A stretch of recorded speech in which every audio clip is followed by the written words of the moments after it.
Jessica Miller was the kind of girl most people tried to avoid. She walked around with her nose in the air, fully confident that no one would dare challenge the daughter of the most powerful judge in Boston. It was just another ordinary day for Jessica. Sunny afternoon, a busy mall, and her usual rush. She maneuvered her red sports car into the parking lot, weaving through other vehicles like she was on a racetrack.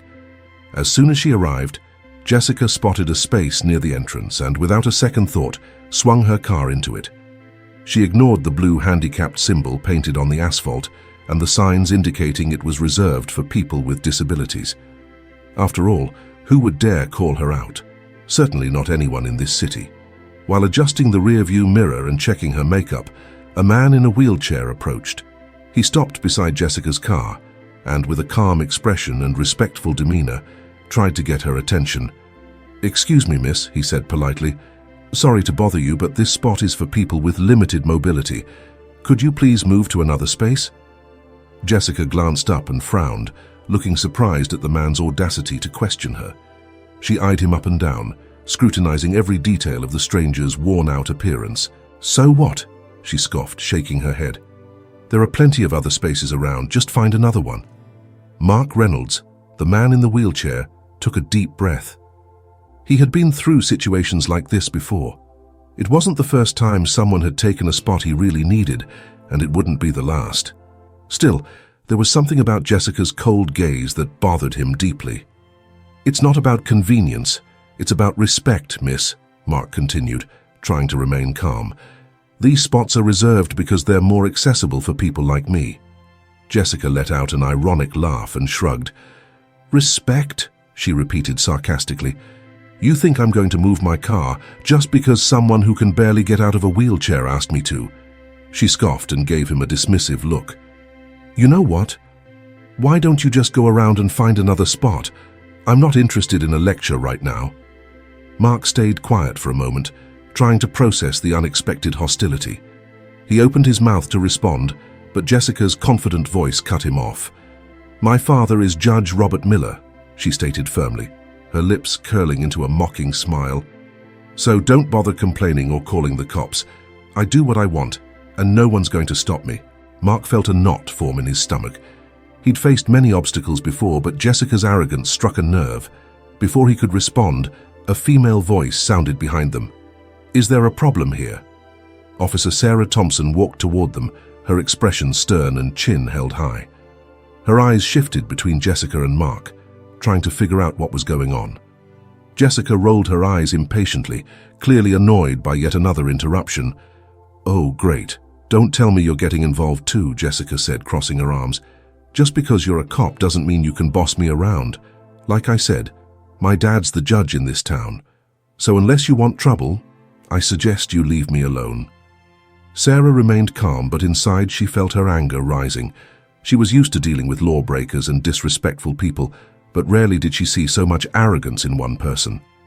Ignoring Jessica's warning, Sarah turned to Mark. "Sir, are you okay?" she asked gently. Mark nodded slightly, but there was a sadness in his eyes. "I just asked her to move, but—" He stopped, casting an apologetic look at Sarah, as if he was sorry for involving her in a situation he knew was only going to get worse. Jessica let out a short laugh and, dramatically, began rummaging through her purse for her phone. "Fine. If you want to play law enforcer, I'll call my dad right now. Let's see who ends up in trouble here." Sarah frowned, but before she could respond, Jessica was already dialing a number quickly. "Dad?" Jessica said into the phone, her voice suddenly taking on a whiny tone. "A cop here is threatening me. I didn't do anything wrong, but she's being super abusive and wants to ticket me just because I parked—" "No, you have to come here right now. I'm at the mall parking lot. Yes, please, come quickly." Mark closed his eyes, feeling frustration pounding at his temples. He knew that soon things were going to get even more complicated. And by the tone of Jessica's voice, there was no doubt she was about to cause a major scene. Waiting for her father's response, Jessica shot a triumphant look at Mark and Sarah, as if she'd already won. Little did she know, however, that the outcome of this confrontation was about to change her life in a way she could never imagine. Sarah Thompson stood firm, even after Jessica's desperate phone call. It wasn't the first time someone tried to play the "my dad's powerful" card, but it was the first time someone did it with so much arrogance and disdain. The officer took a deep breath, knowing she needed to keep her cool. The last thing she wanted was to lose control and give Jessica the excuse she so desperately wanted to make the police look like the bad guys. Jessica, meanwhile, watched the officer with a bored expression, tapping her foot impatiently on the ground. She put her phone away, crossed her arms, and took a step closer to Sarah. "So, you're going to give me a ticket, is that it?" Jessica snapped, tilting her head to the side as if she found it amusing. "You're wasting your time. My dad will be here in a few minutes, and when he hears what you're doing, it'll be your career on the line." Sarah kept her gaze locked on Jessica's, recognizing the true intent behind those words: intimidation. And it made something inside her burn.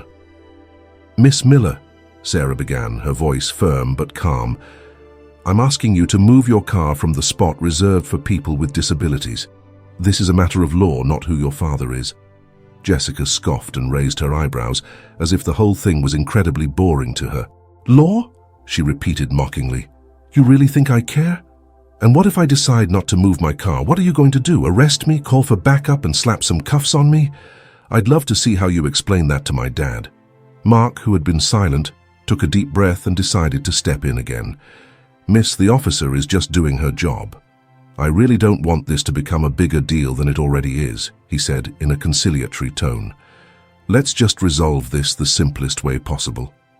Jessica threw a look of disdain at Mark. "You know, it's funny," she began, a cold smile spreading across her lips. "I've always heard about people like you, people who think the world should revolve around them just because they have some kind of disability. Thinking you can give me orders? What a joke." Mark felt a tightness in his chest.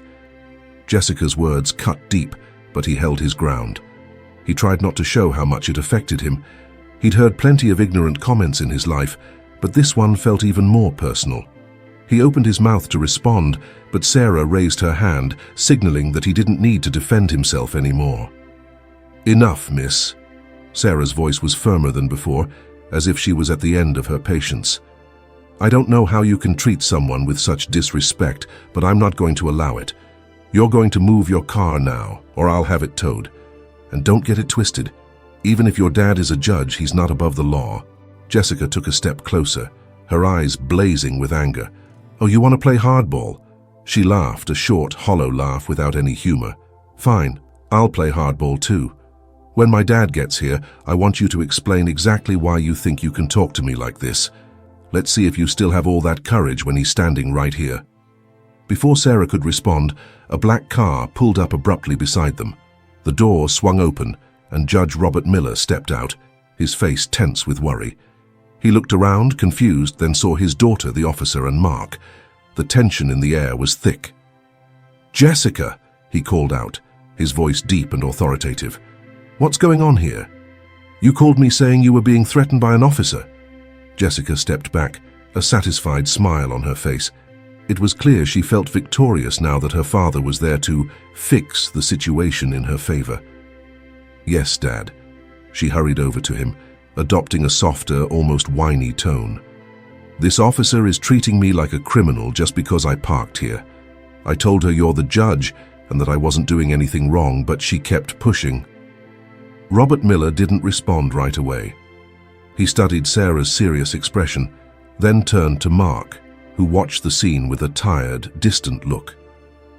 There was something in the man's eyes that made Robert pause. "Excuse me," Robert said, addressing Sarah.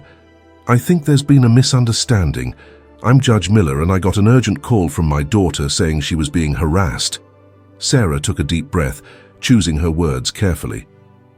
"Sir, with all due respect, there was no harassment." She turned to Jessica. "I simply asked your daughter to move her car because she's parked in a space reserved for people with disabilities. When you arrived, I was trying to get her to comply with the law, that's all." Robert's expression changed. He looked at his daughter, then at Mark, and finally back at the officer. "Is that true?" he asked Jessica, his voice low and dangerous. Jessica hesitated for a moment. She knew her father was strict when it came to the law, but she also knew he'd always protect her. Or at least, that's what she thought. I just wanted to park closer." she stammered, her confidence fading. Robert turned to Mark, who was still standing quietly.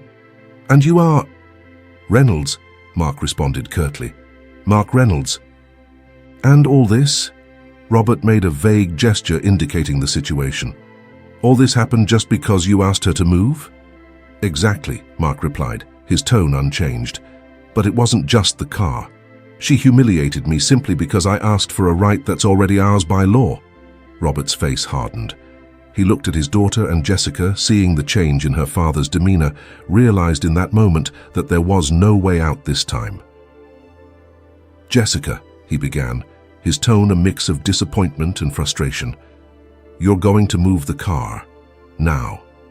And after that, we're going to have a talk about respect and consequences. For someone who grew up hearing about justice, I expected better from you." Jessica's eyes widened in surprise. Never in her life had she heard her father speak to her like that in front of other people. She felt a lump form in her throat, but without responding, she turned back to the car. Tears threatened to fall, but she held them back as best as she could. Sarah watched in silence, impressed. For the first time, she saw a trace of humility in the young woman's expression. Judge Robert Miller approached Mark and extended his hand. "I'm sorry for my daughter's behavior, Mr. Reynolds." His voice was sincere. "This won't go without consequences. I can promise you that." Mark looked at the extended hand and after a moment shook it firmly. "Thank you, Judge. I just hope she learns what respect really means." Judge Robert Miller stood in silence after shaking Mark's hand. He tried to process what had just happened, his breath still heavy with shock and shame at seeing his own daughter involved in such despicable behavior. The silence around them became heavy, filled only by the distant sounds of passing cars and the murmurs of the few people watching from afar. Jessica, still sitting in the car, glanced at her father through the rearview mirror. She hesitated, her heart racing. She had never seen him so serious, so distant. It was as if, all of a sudden, he was a stranger.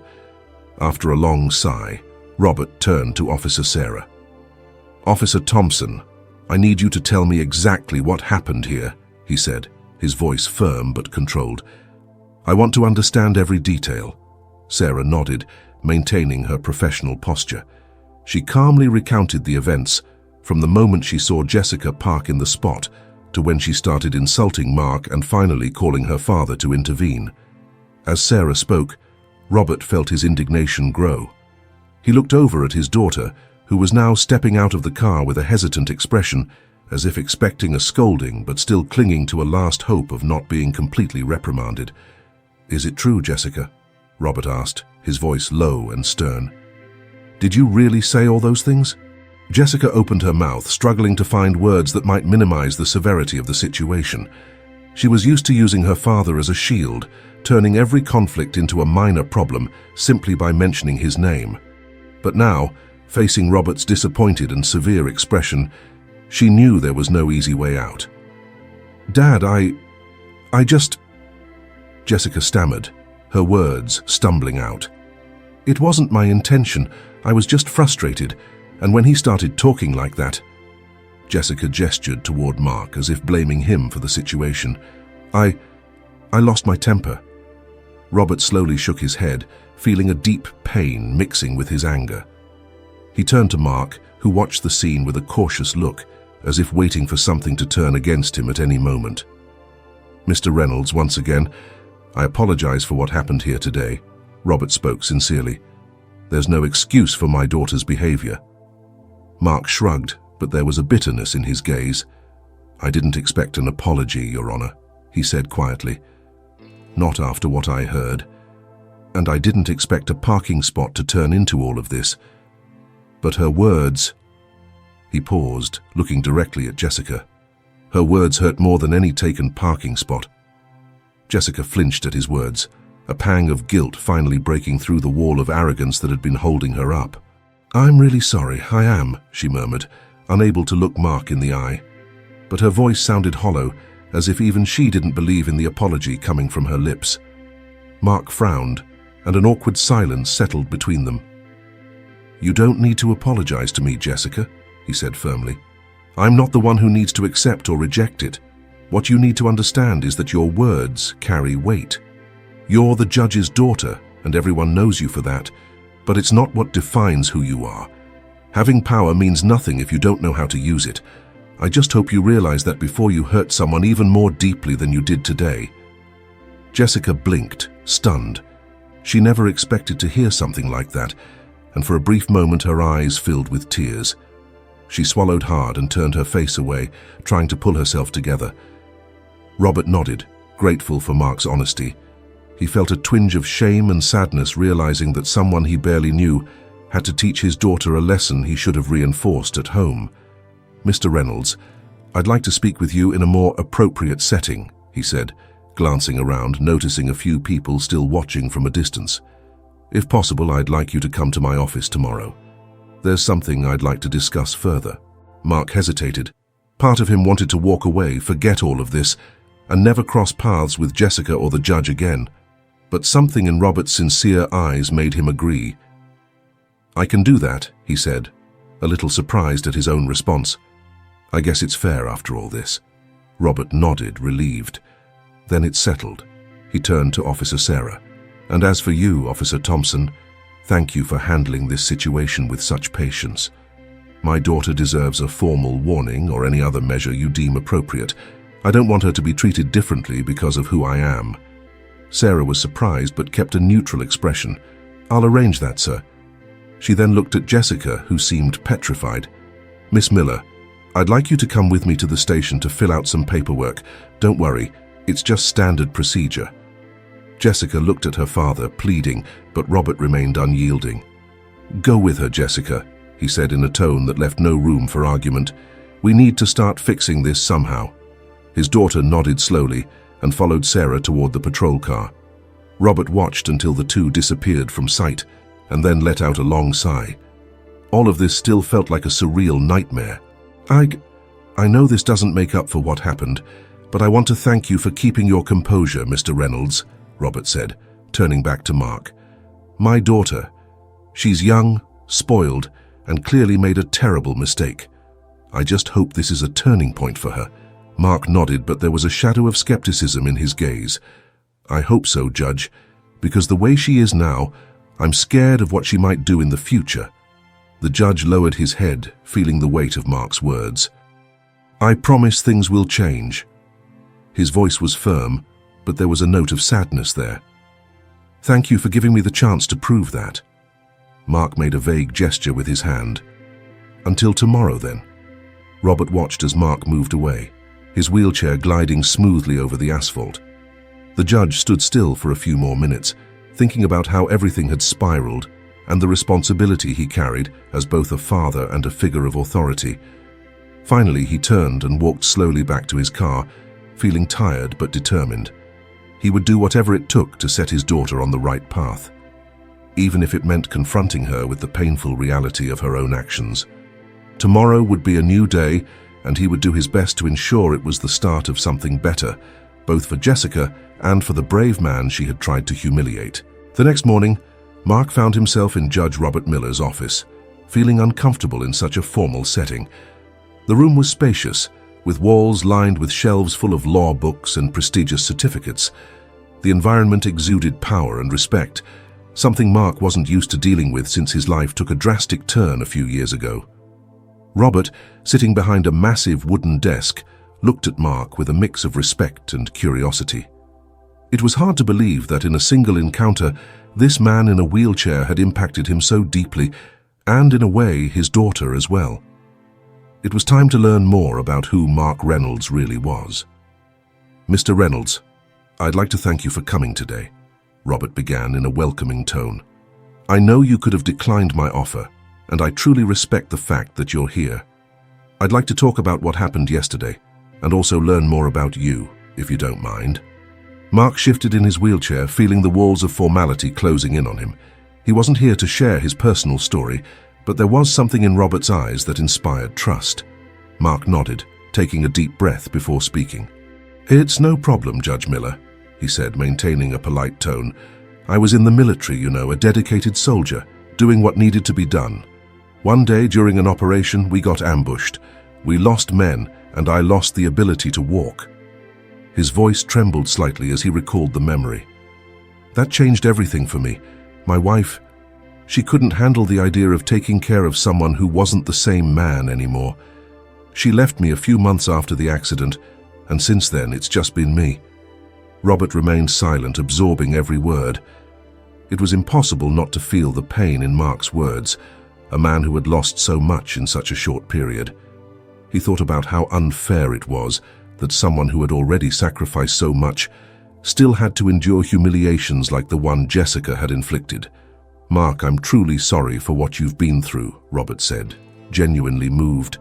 "You have a strength that very few people possess. I understand that hearing this from someone like me might not mean much, but I want you to know how much I admire your resilience." Mark gave a weak but sincere smile. "Life goes on, Judge Miller. Sometimes you just have to find a new purpose, even if it's hard. I try to live with what I have and focus on things I can control, like my work and my dignity." Robert nodded, recognizing the depth of those words. He felt compelled to help Mark in some way, not just to make up for what his daughter had done, but because he knew that a man with such determination deserved more than just an apology. "You mentioned your work," Robert began hesitantly. "Can I ask what you're doing now?" Mark sighed, looking away for a moment before responding. "I work for a small consulting firm. They took me in when no one else would. Honestly, it's a job that doesn't demand much from me, but it's enough to keep my mind occupied and pay the bills. It's not what I dreamed of course, but—" He left the sentence unfinished, as if struggling to accept his own words. "I understand," Robert said softly. "And I know that nothing I say can change what you've been through, but I want to make you a proposal. I know it seems sudden, but I'd like to have you working with me as my personal advisor." Mark blinked, surprised. Those were words he never expected to hear. "Sorry, what?" he asked, still processing what he'd just heard. "I see a strength in you that few people have, Mark." Robert leaned forward, resting his elbows on the desk. "My daughter needs someone to teach her about empathy and resilience. She needs to see up close how true character is formed. And besides, you're exactly the kind of person I'd like to work with. Someone with integrity who understands the value of respect and perseverance." Mark remained silent, his gaze alternating between disbelief and skepticism. "Judge Miller, I don't know what to say. I never thought I'd receive an offer like this, especially after everything that happened." Robert gave a small smile. "Just think about it, Mark. You don't have to decide right now, but I believe this could be an opportunity for both of us. You would help me more than you realize, and I'd like to think that, somehow, I could contribute to your life as well." Mark considered Robert's words, feeling the weight of the decision. He knew that accepting the position would change his entire routine, his entire life.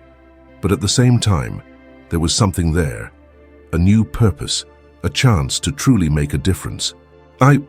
I'll think about it," he finally responded. "But I want to make one thing clear. I wouldn't accept this as charity. If I'm going to work for you, I want to be treated like any other professional. And I don't want your daughter to feel awkward because of my presence." Robert nodded vigorously, admiring Mark's stance. "I wouldn't expect anything less from you, Mark. This is a serious job, and the last thing I want is for you to feel like you're here out of obligation or guilt. If you accept, you'll be part of the team with the same dignity as anyone else." A silence followed, full of unspoken meanings. Mark finally took a deep breath, feeling a wave of determination rise within him. "All right," he said slowly. "Then I think I'll accept. At least for now. Let's see how things go." Robert stood up, extending his hand once again. "Welcome to the team, Mark." Mark shook Robert's hand, this time with more firmness, feeling a new energy growing inside him. Maybe finally things were starting to take a different turn. As he left the office, Mark couldn't help but think that somehow this unexpected opportunity was the beginning of something much bigger, for him and perhaps even for Jessica. The days following the incident in the parking lot were tough for Jessica.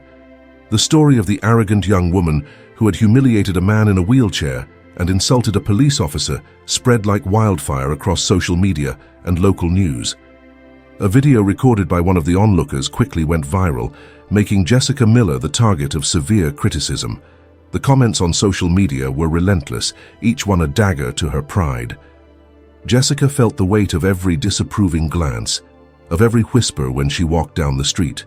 At home, the atmosphere was silent and tense. Her father treated her with a distance she had never experienced before. The usual family dinners, where they used to discuss their day and laugh together, were now just a ritual of eating in silence. One night, after yet another uncomfortable dinner, Jessica went up to her room. As soon as she closed the door, she collapsed onto her bed, tears finally escaping. She grabbed her phone and opened her social media, even though she knew that nothing she read would ease the pain she felt. "How disgusting! How can someone treat a man in a wheelchair like that?" said one comment. "Judge's daughter thinks she can get away with anything. Hope she learns her lesson," wrote another. Jessica squeezed her eyes shut, trying to push away the words that cut through her like sharp blades. She was used to being the center of attention, admired by those who knew her only as the judge's daughter. But now she was the object of contempt and hatred. With every new post, every new cruel comment, she felt her world crumbling around her. She stood up, went to the mirror, and stared at her own reflection. Who was this person? A girl who used her father's power to intimidate others. Who humiliated someone who was only asking for a basic right? Jessica felt disgusted with herself. With a sob, she picked up her phone and opened her contacts. She searched for Sarah Thompson's name, the officer she had so mercilessly insulted. Trembling, she wrote a simple but heavy message. "I know words can't erase what I did, but I want to sincerely apologize for what happened that day. What I did was wrong and unforgivable, and I don't expect you to forgive me. I just wanted you to know that I'm truly sorry." She hesitated for a moment before hitting send. She didn't expect a response, and Sarah didn't reply. But it was the first step Jessica could take towards something she couldn't quite define yet. The next day, Jessica mustered up the courage to talk to her father. She was tired of hiding, tired of being the villain.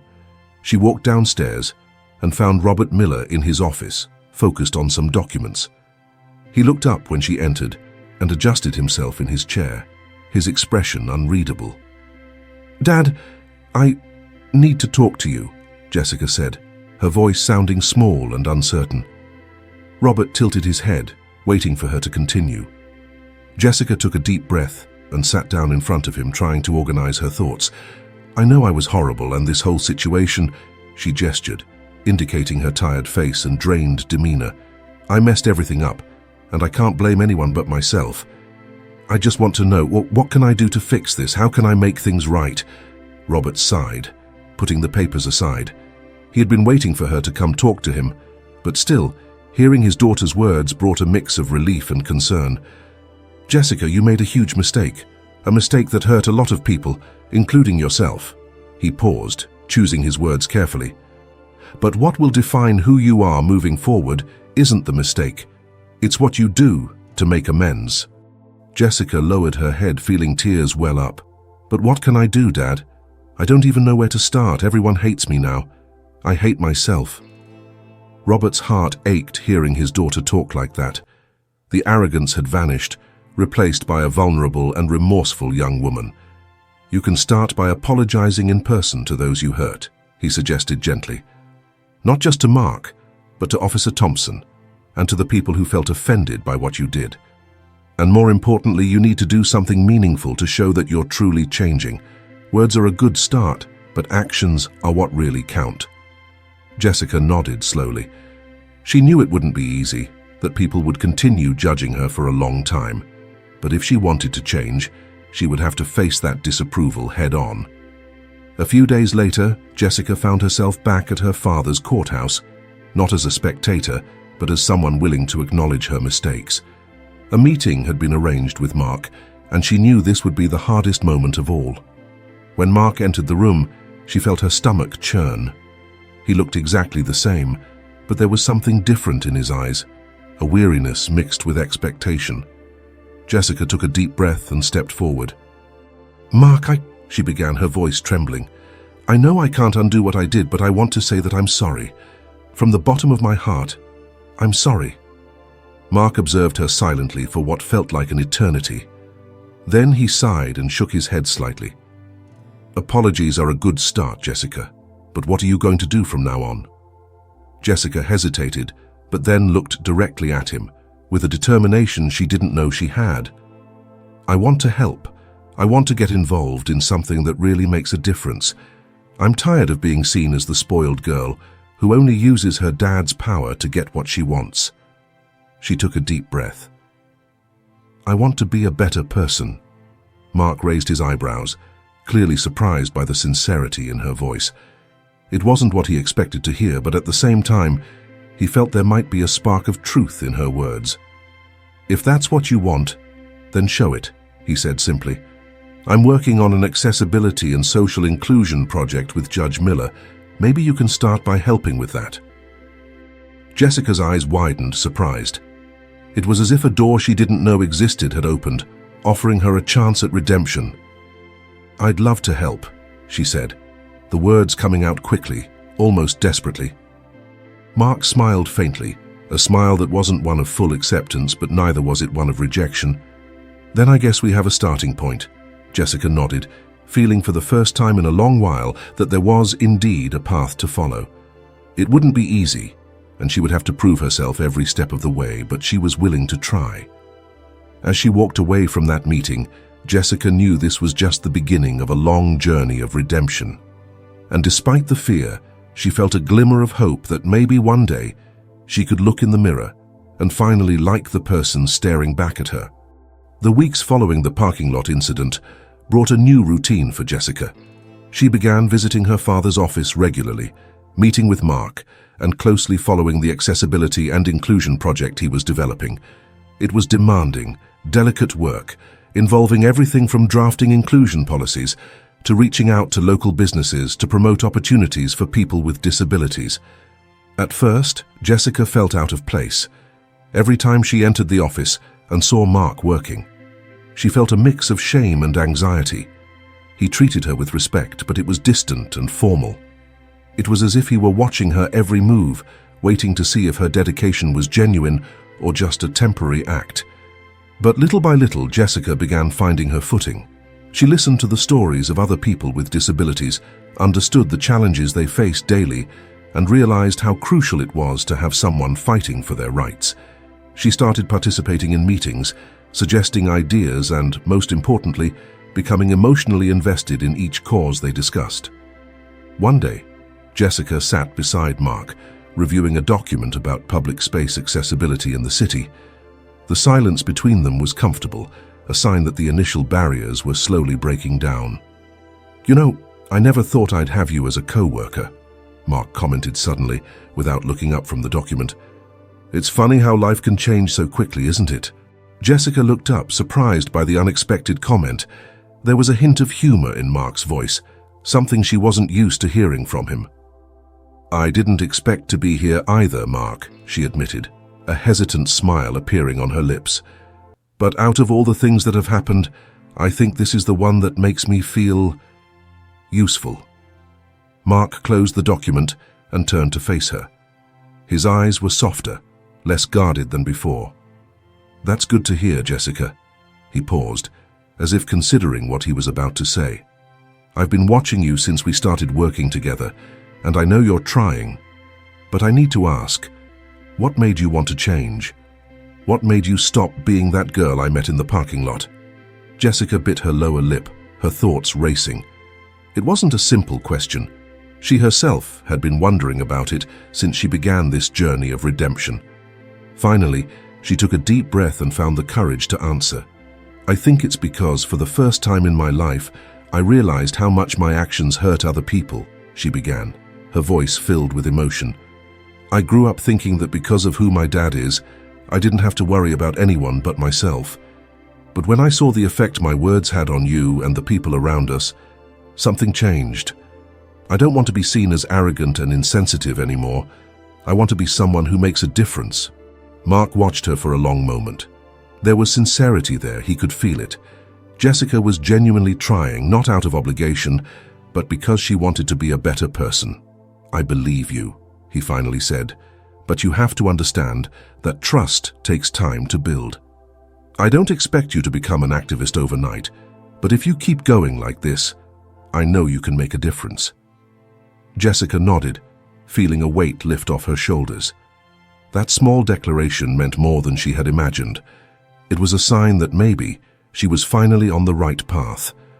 A few days later, Mark invited Jessica to visit a rehabilitation center where he used to volunteer before starting to work with the judge. The place was located in a remote neighborhood, without many resources and with old facilities, but it was a beacon of hope for many people seeking to regain their independence and dignity. As they entered, Jessica felt a mix of nervousness and curiosity. Mark guided her through the hallways, introducing her to various people, from dedicated physical therapists to patients who, like him, were facing the challenge of adapting to a new reality. They stopped in front of a room where a group was gathered in a circle, talking animatedly. Mark waved to them, and a smile spread across his face. "Jessica, I'd like you to meet some people who, like me, have been through a lot but are still standing strong," he said. "These are incredible individuals who inspire me every day." Jessica stayed silent, watching the group interact. There were laughs, jokes, words of encouragement. It was a welcoming environment where everyone seemed genuinely happy to be there despite the evident challenges. When they noticed her presence, the group welcomed her with curiosity and, to her surprise, kindness. "Oh, so you're the girl that Mark managed to convert to the good side?" joked one of the men, a gentleman in a wheelchair who looked to be in his 50s. "Well done, kid. I knew you had a knack for it." Jessica laughed, surprised by the joke and the warm tone. It was the first time since the incident that she felt truly accepted somewhere. They spent a few hours talking with the group, listening to stories of overcoming hardships and sharing ideas on how to improve accessibility at the center. Before they left, Mark stopped at the door and turned to Jessica with a sincere smile. "I think they liked you, you know," he said lightly. Jessica shrugged, feeling her cheeks flush slightly. "I think I liked them too," she replied, a sparkle in her eyes. "You know, Mark, I've never felt so connected to something before, or to anyone." Mark nodded, feeling a wave of satisfaction at seeing Jessica's genuine change in attitude. She was no longer the arrogant girl he had met. She was now a young woman who had found a purpose. "This is just the beginning, Jessica." He glanced around at the rehabilitation center and the people he knew so well. "You haven't just changed for the better. You're also helping improve the lives of others. That's something I never thought I'd see when all of this started." Jessica smiled, feeling the warmth of Mark's approval. It was as if a new chapter of her life was opening, full of possibilities and hope. "Thank you, Mark," she said, taking a deep breath, emotional, "for giving me this chance to be a better person." Mark extended his hand, and she shook it firmly. It was a gesture of respect, of forgiveness, and above all, of friendship. "We'll do this together, Jessica, one step at a time." 6 months had passed since the day Jessica humiliated Mark in the parking lot. If anyone had told her that a simple apology would completely transform her life, she wouldn't have believed it. But there she was, sitting in her father's office, looking at Mark and discussing the final details of the accessibility and social inclusion project they had been developing together. The project had grown from a small initiative into something much larger. With Judge Robert Miller's support, they managed to attract the attention of companies, non-profit organizations, and even the local government. The goal was clear: to create opportunities for people with disabilities, ensuring not only accessibility, but also employment and inclusion in every sector of society. "We closed deals with 2 more companies this week," Mark said, looking at Jessica with a satisfied smile. "It seems like things are really starting to change around here." Jessica nodded, feeling a wave of pride. It wasn't the kind of empty, arrogant pride she used to feel, but a genuine pride in doing something that truly mattered. "I never thought we could achieve so much in such a short time," she replied, a sparkle in her eyes. "But none of this would have happened without you, Mark." Mark shook his head, humbly dismissing her comment. "This is everyone's work, Jessica, and honestly, you were the missing piece to make it all come together." He leaned forward slightly, looking her in the eyes.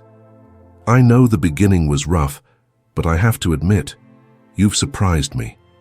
You've shown that you're strong and determined to change. That's something very few people can do." Jessica smiled shyly. Despite all their accomplishments, it was still hard to accept compliments. For so long, she had been the center of attention for the wrong reasons, and hearing someone recognize her for real merit was something that left her feeling awkward.